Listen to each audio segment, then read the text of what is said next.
China is terrible. gathering the Arab This is states terrible. together. China has taken a very strong stand about Palestinian rights and about See what they're saying. Palestinian This is not just war. need for It's a humanitarian big assistance. war. Can Big war diplomacy coming. possibly stop the How do we conflagration solve this between problem? Hamas and We Israel? don't know. Well, I think yet. it's the answer to your question. God, please Boom. intervene. I think an invasion is Israel and almost Palestine baked in, problem. an invasion of Gaza. Now, How long it'll last? what do we do today It may now? be What quite a is long this? term What operation is this? How do in we solve Gaza. this problem? There will be God. horrific consequences, both for civilian Palestinians. There already are heavy bombing last night in Gaza, but also for the Israelis as well. When that finishes, is there going to be a chance? Well, there is some interesting diplomacy just taking shape at the moment, but I don't think it's very much noticed in the mainstream. But it's very, very important, very significant shift taking place. What is the important shift that's taking place as we speak? China is gathering the Arab states together. China has taken a very strong stance about Palestinian rights and about the Palestinian need for humanitarian assistance. And we've had also a very strange, a very important telephone conversation between Raisi, the president of Iran, and Mohammed bin Salman, the crown prince in Saudi Arabia. And all the states are coming together in a very strong way. It's almost reminiscent of the sort of Arab rebellion that took place at the end of the First World War, when the Arabs rebelled against the Ottomans and against the alliance, Triple Alliance, at that time, and overthrew it. It was an armed rebellion. It won't be so evident to you in the United States, for those of you in the United States, but there's a huge differential between what is shown on, I think, American television and on the television around the Middle East. And in the United States, very little about actually what the situation in Gaza, I believe, is shown. But in the Middle East, it is riveting and it is mobilizing people.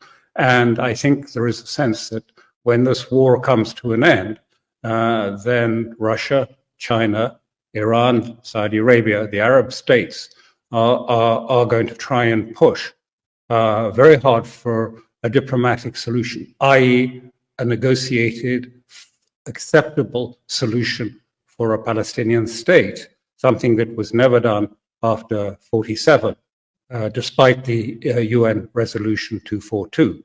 Whether this will succeed, we just have to get through the first stage. Politics is not static, it shifts. It's always in a dynamic state. So we don't know whether dynamics will go. But at the moment, many Arab states are very anxious about their own stability because of the popular unhappiness, popular anger at what they're seeing happening in Gaza to the civilians of Gaza being bombed and the Gaza city being completely really destroyed. Well, this morning American time, the Israelis destroyed the Syrian airport in Aleppo and rendered useless the international airport in Damascus. So we're beginning to see already an externality. Violence taking place outside of Israel. And what do you think the Israeli initial goal is here? Is it to extricate and save the hostages, or is it to degrade Gaza totally and completely? Well, there's a big difference. When Blinken goes around and he talks to people like bin Salman, he's basically talking about the hostages. That's the main American concern. The concern of Saudi Arabia and the other stages is the humanitarian situation in Gaza. And they're two rather different agendas. So first of all, there's a completely different agenda. But we know pretty clearly what the Israeli intent is. The first intent is to try and move as many people out of the top, if you like, third of Gaza, push them down to the south. They can't go through to Egypt because Egypt has blocked the Rafah crossing, which is the only crossing into Egypt. They can't go across that, but they want them out of the way so that Israel would then, stage two is to level that area, i.e. bomb it down to ground zero, and then to put in troops. And they've been mobilizing huge numbers of troops, reservists and others for this, and assembling tanks and equipment on the border. As we speak now, there's a large congregation. This could happen at any moment. It seems that Israel is adamant that it must be done. They believe they've got assurances from Western states, even if they're cautioned about human rights and law. Nonetheless, they feel they have the support of the West to go in and try and kill and exterminate the members of Hamas in that area, who are probably sitting well below ground in tunnels and in their bunkers underneath Gaza. But under international law and commonly understood Judeo-Christian morality, they can't slaughter innocents. They can't destroy a country in order to attack a terrorist group that has taken over the country, particularly when they know where the terrorist group is.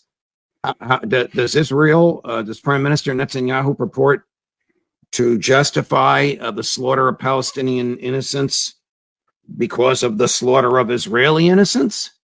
Well, basically, yes. I mean, there is huge support for the bombing of Gaza from the Israeli public. I mean, overwhelming support for that. But yes, of course, if you bomb a city like Gaza and, complete apartment blocks have been leveled and have imploded with families living inside them, yes, it's going to cause massive civilian deaths. Already there are massive civilian deaths, massive deaths of children as a consequence of these bombings. But then we go into the next stage, which will be with the troops on the ground. And as I've said to you before, I think, this urban guerrilla warfare is terrible for troops. It's the most awful thing. How do you tell a friendly face from an enemy face? How do you know where they are? They'll come at you from tunnels. There will be booby traps. There will be snipers. It's going to be very, very difficult. But nonetheless, it seems, at least right up until before this program, it seems that Israel is determined to go ahead with this project. It's given certain assurances to the United States. The United States has insisted that water be restored in the south, for example. There's talk of a humanitarian corridor coming in, but so far Israel has not agreed to that. And I don't think Hamas has either. But the main preoccupation of America is hostages. But the main preoccupation of the Arab world is the situation for Gazans as they face more bombing, more leveling of Gaza in preparation for troops going down on the ground. Here's Jake Sullivan, the president's national security advisor, cut number 2, Chris, on the Israelis know where Hamas is from their intel, and they know where the rockets are coming from. Hamas is a terrorist group. Don't get me wrong, but how do we know anything about what they're hitting, given the fact that it doesn't sound like any of the intelligence inside Gaza is particularly good? Well, Jake, Israel has known where particular parts of Hamas's terrorist infrastructure have been located. They know, for example, where rockets are fired from, and they can go back to those locations to take out the rocket emplacements. They know from various forms of intelligence collection where certain individuals are located who are senior commanders in Hamas, who are part of the bloody and barbaric attacks that took place against Israel last Saturday. Aren't they compelled by international law and Judeo-Christian morality to target offensive weaponry and those who would use it, as opposed to targeting civilians by starving them and denying them water, denying them electricity, forcing their hospitals to close? Yes, those are war crimes, simply put. They are clearly war crimes. It's against all the conventions of law, if you like, to knowingly kill civilians, knowingly to starve and deprive them of water, of medicine, of electricity. All those things. All the hospitals have stopped because they have no fuel and no electricity. And of course, it would be widely condemned in other places as a war crime. Will there be consequences when this is over to Prime Minister Netanyahu, either domestically, politically, or internationally, as a defendant in a war criminal prosecution? I think the latter is probably unlikely because I don't think there's a very great success rate of prosecuting them except in rare instances. I don't know. I mean, there is strong opposition to Netanyahu. There's a feeling that when this is over, when this phase is over, the invasion and what happens. But I just want to remind everyone, because we're talking about this in a static way again. I mean, at any point, we are teetering at the edge of other fronts, multi-front war starting against Israel. It's not just simply what's happening in Gaza. Very easily, you talked about what happened in Syria, but every day, incrementally, there are further exchanges of fire between Israel and Hezbollah. Hezbollah have taken out all the observation posts, all the radar, all the electronic observation posts in and around the Lebanese border. The Israelis have declared a no-go zone of 4 kilometers leading up to that area. But Hezbollah is still firing into IDF camps and into their areas, more or less as we speak. It's going higher and higher and higher and higher. Every day it's escalating. So, I mean, we're talking about something quite different then. That if the invasion starts, Hezbollah has said it is a red line, and if this is crossed, then we will react. We will open another front. I don't know how. I don't know what they would have in mind. But as you know, they have huge stock of smart cruise missiles, 150,000, many, many swarm drones. And so I think, yes, we're seeing that. And I think the United States has warned the Arab states that they will intervene if they believe that Syria, they will probably leave Hezbollah to Israel, but they will intervene with the aircraft that they have on the carriers just off the coast of Lebanon.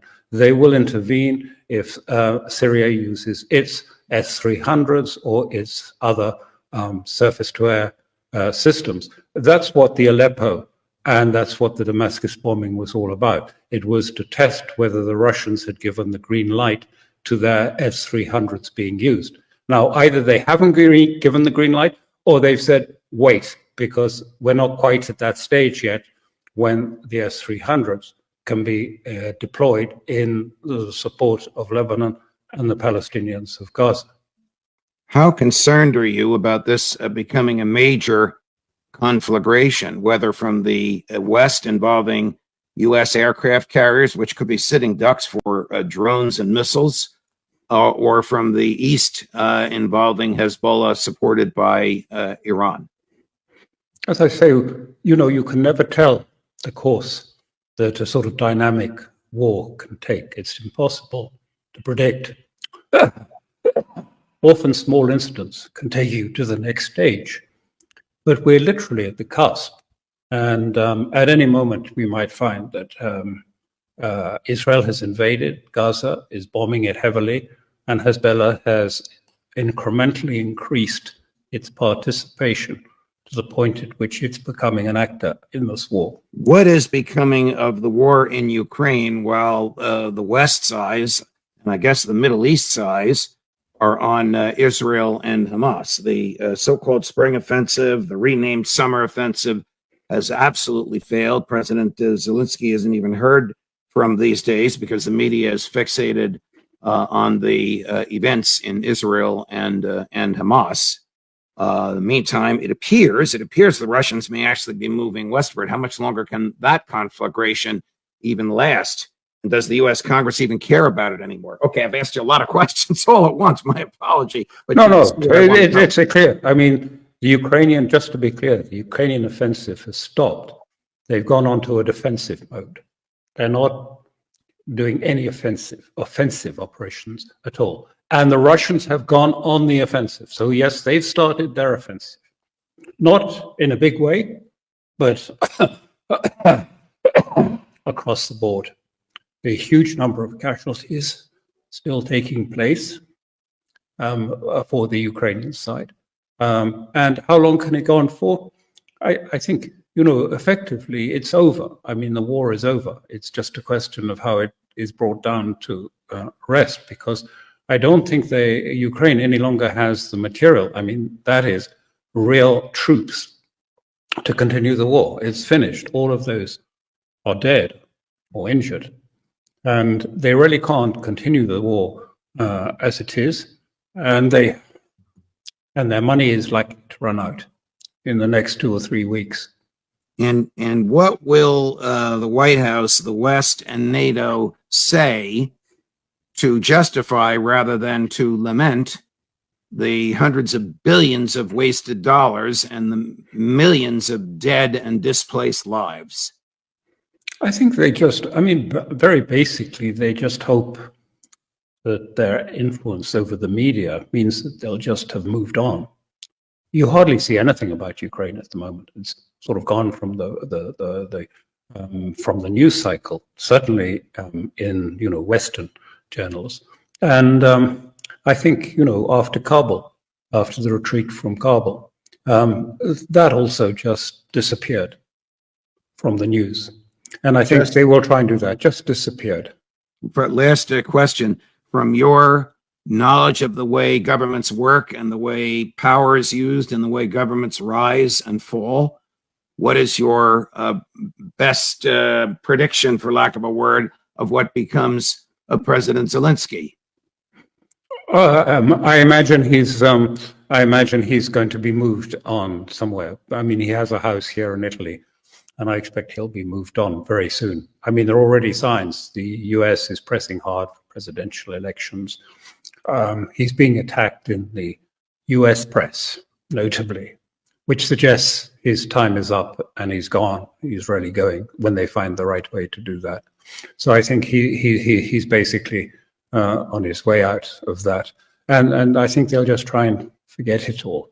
They'll say something pious about how they've succeeded and they've stopped Russia sort of in its tracks. Everyone knows it's not true, but I mean, it will serve a purpose. Alistair Crooke, always a pleasure, my dear friend. Thank you very much for joining us. We'll see you again next week. Thank you. Thank you very much.